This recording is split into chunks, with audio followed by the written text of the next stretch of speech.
अमरावती जिल्ह्यातल्या मेळघाटमध्ये आदिवासी बांधवांच्या हाताला काम नसल्यानं राज्य सरकारतर्फे महाराष्ट्र रोजगार हमी योजनेअंतर्गत काम दिलं जातं। याच रोजगार हमी योजनेच्या माध्यमातून आदिवासी बांधवांचा उदरनिर्वाह देखील चालतो। मात्र मेळघाटातील रोजगार हमी योजनेचे कंत्राटी कर्मचारी संपावर गेल्यानं याचा थेट फटका आदिवासी बांधवांच्या कामावर पडला आहे।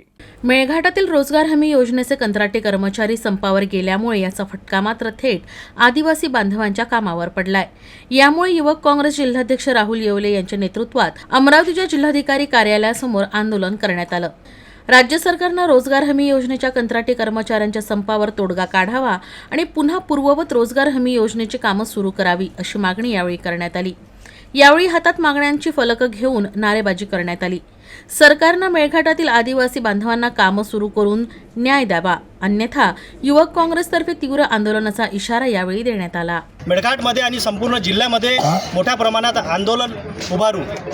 किती दिवसापासून 27 तारखेपासून पूर्ण राज्य पातळीवर मनरेगाचे जेवढेही कर्मचारी आहेत ते सगळे संपावर आहेत। त्याच्यामुळं पूर्णपणे 27 तारखेपासून मेळघाटमधील आदिवासी मजुरांचे काम बंद आहेत, ते तात्काळ सुरू करण्यात यावे या संदर्भात आमचं आज निवेदन आहे युवक काँग्रेसच्या माध्यमातून।